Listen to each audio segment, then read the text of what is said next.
네, 반갑습니다. 반갑습니다. 잘 지냈어요? 네. 지난 3월 1일 본문에서 우리 사유의 틀, 인간의 틀, 또 범부의 틀에 관한 말씀을 드렸어요.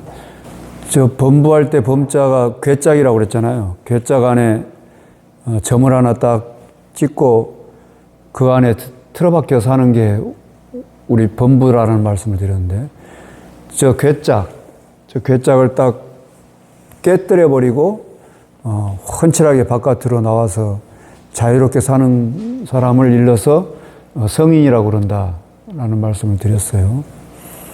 그 가섭삼형제는 아주 존경받는 영향력 있는 종교 지도자였는데, 부처님의 법문을 듣고 부처님께 귀함으로 인해서 부처님 교단을 일으켜 세우는데 또 형성하는데 아주 큰 역할을 하셨던 그런 분들이었다는 걸 말씀드렸고, 파조타와상 같은 경우에는 부뚜막 신이 그 갇혀 있었던, 부뚜막 신이라고 하는 것에 갇혀 있었던 그 신을 네가 기왓장과 진흙으로 되어 있는 그런 것에 불과할진데 너에게 무슨 영감이 있겠느냐라고 이렇게 무생법인을 일러줌으로써 벗어나게 하셨던, 그래서 그 부뚜막이라는 그 틀에 어떤 영험함이 있을 거라는 그 틀에서 벗어나게 해주는 이런 선사의 말씀을 전해드렸습니다.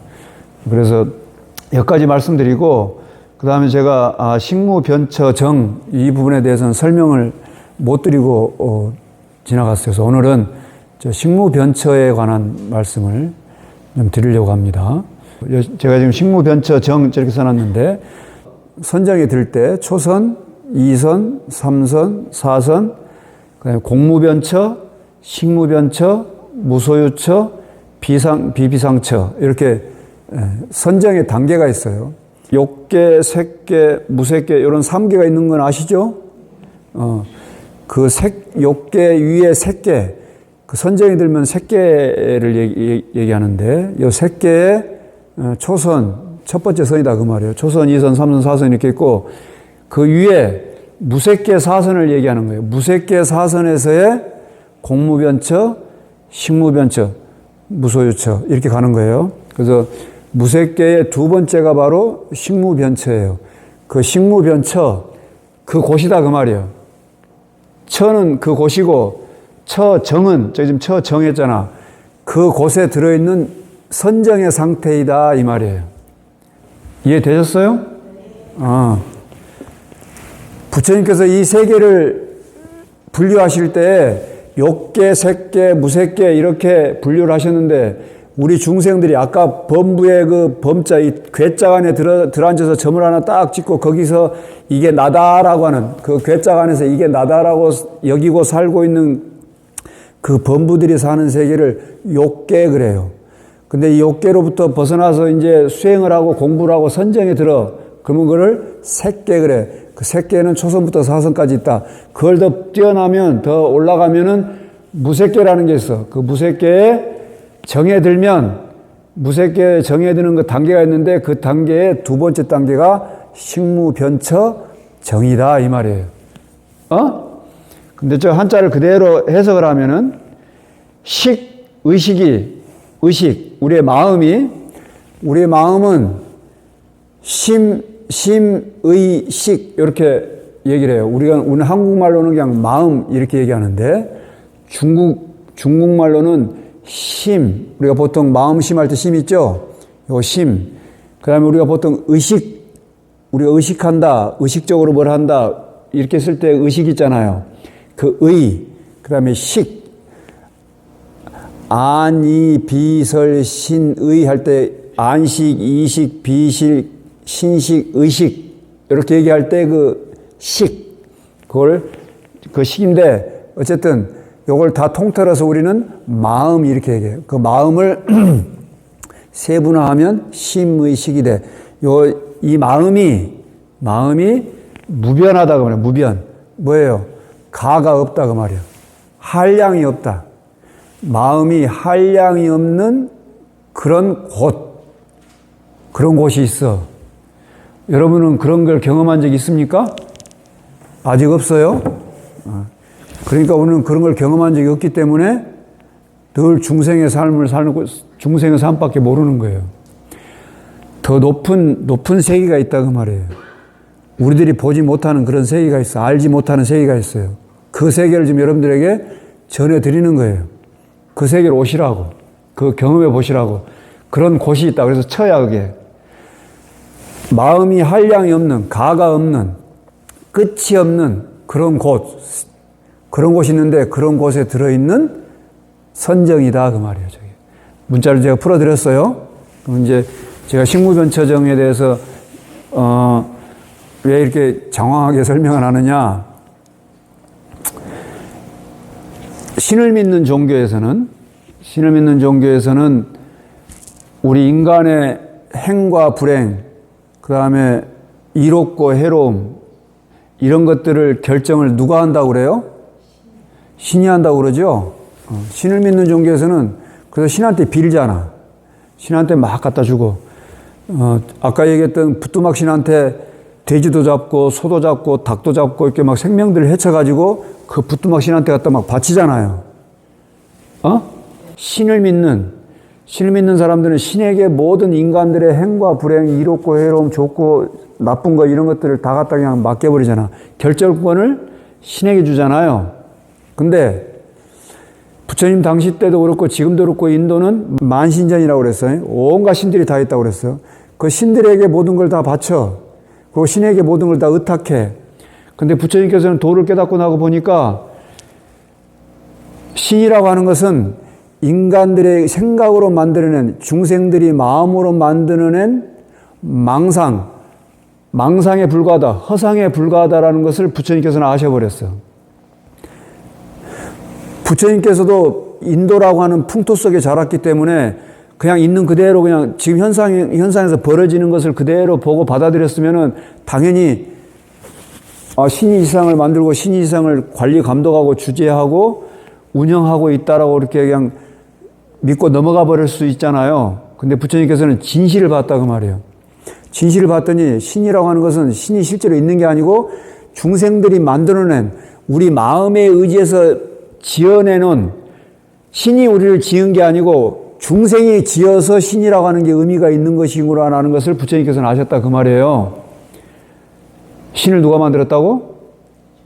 중생이 만들었다고. 그걸 아셔버렸어. 그러면 인간들의 행과 불행, 잘 살고 못 사는 것, 또 좋고 싫은 것, 이런 게 어떻게 결정되는가? 신을 믿는 데서는 신이 그렇게 한다고 그랬는데 부처님께서는 자업자득이다 그랬어요. 자업자득이 뭐예요? 그렇지. 자기가 지어서 자기가 받는 것이다. 야, 너의 행과 불행, 너의 이롭고 해로움, 그거는 네가 살고 죽는 문제, 그거는 신이 결정해 주는 게 아니고 네가 지어서 네가 받는 거야 라고 말씀하신 거예요. 저 자업자득할 때 저 업은 신구의 삼업이라고 그랬죠. 몸으로 짓는 거, 입으로 짓는 거, 생각으로 짓는 거. 자업자득이야. 모든 건 네가 지어서 네가 받는 거야. 바깥에 빌고 자시고 할 일이 없는 거야. 그리고 바깥의 책임을 떠넘길 일도 없는 거야. 순전히 너의 삶은, 너의 인생은 네가 결정해서 사는 거야. 라고 말씀하신 거예요. 네가 행한 대로 네가 받는 거기 때문에 모든 결정권은 너에게 있다. 그래서 너의 삶을 잘 돌이켜 봐라. 라고 말씀하시면서 그래, 네 삶을 잘 돌이켜 봐야 되기 때문에 계율을 잘 지켜 살아라. 이 얘기예요. 살생하지 말아라. 도둑질하지 말아라. 거짓말하지 말아라. 술 먹고 막 흥청망청하지 말아라. 마약하지 말아라. 이런 것들 말이야. 삶을 청정하게 살아라. 그렇게 해야 내 인생이 잘못되지 않는다. 논리가 맞죠? 네. 네가 지어서 네가 받는 거기 때문에 네 삶을 잘 살펴야 돼. 네 삶을 살피는 방법은 이거야. 뭐예요? 오계를 지키는 거예요. 오계를. 근데 이 업이라는 게 말이에요. 업을 짓다 보면 여러분 우리가 무슨 일을 하다 보면은 자기가 익힌 대로 하게 되지. 자기가 하던 대로 하게 되잖아. 왜 하던 대로 할까요? 크게 얘기해봐. 왜 우리는 자기가 익힌 대로 하던 대로 하게 될까? 습관, 그 습관대로 하면 어때요? 편하지. 편하니까 하는 거지. 자기가 익힌 대로, 하던 대로, 습관대로 하는 거예요. 습관대로. 자기가 익힌 습대로 해. 그 습이 뭐예요? 그게 틀이에요. 자기가 익힌 대로 해. 중생이 이렇게 법당에 와가지고 부처님의 안목이 있다. 성인의 안목이 있다. 깨달은 사람의 식견이 있다. 그 깨달은 사람의 안목이 넓고 넓은 그런 하회와 같은 그런 안목이 있다. 그러니까 이런 안목으로 빨리 바꿔라 라고 이런 얘기를 들어도 그 사람은 늘 지가 보던 대로 보고 듣고 싶은 것만 듣고 하던 대로만 해. 이게 아까 범부의 괴짝이야. 이해돼요? 이게 지 편한 대로, 지가 익힌 대로, 지가 늘 하던 대로 이렇게만 해버리면 벗어날 수가 죽었다 깨어나도 못 벗어나. 아까 그 범부의 범자의 괴짝에서 이 괴짝을 벗어날 수가 없어요. 근데 자업자득 할 때 이 업이라는 게 말이에요. 이게 네가 지어서 네가 받는다 이런 의미도 있는데 또 하나는 뭐가 있냐면 업력이라는 게 있어.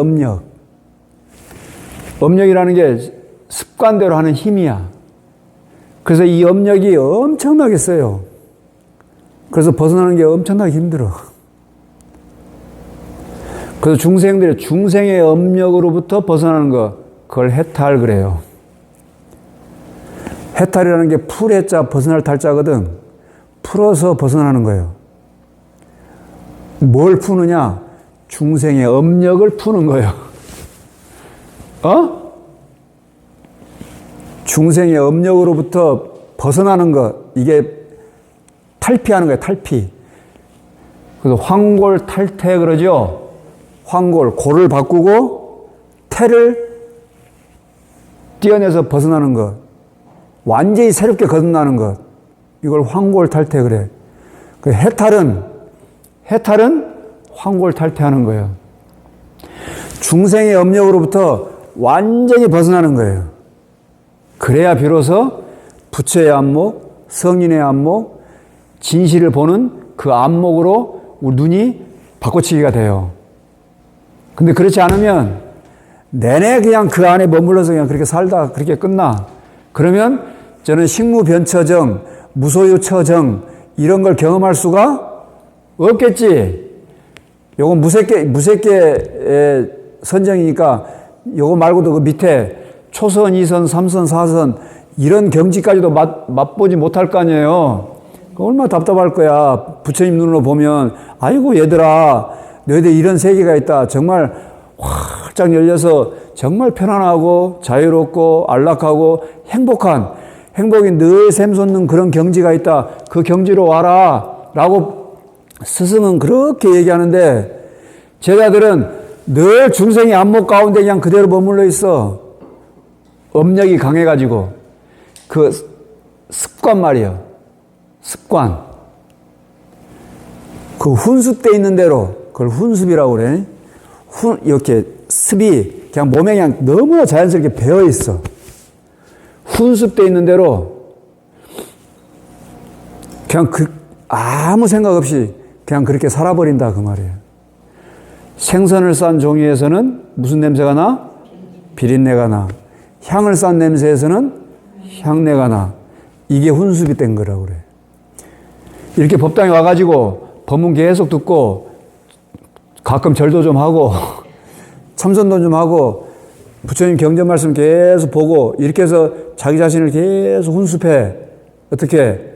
중생의 안목으로부터 벗어나서 부처의 안목으로 가는 이런 훈습을 계속 하다 보면 자기도 모르게 그렇게 밖에 있는 걸 볼 수 있잖아요. 그런 것처럼. 그렇게 계속 와서 훈수부의 과정이 거쳐야 한다 이 말이에요. 여러분 일상이 늘 평안하고 안전하길 축원드립니다.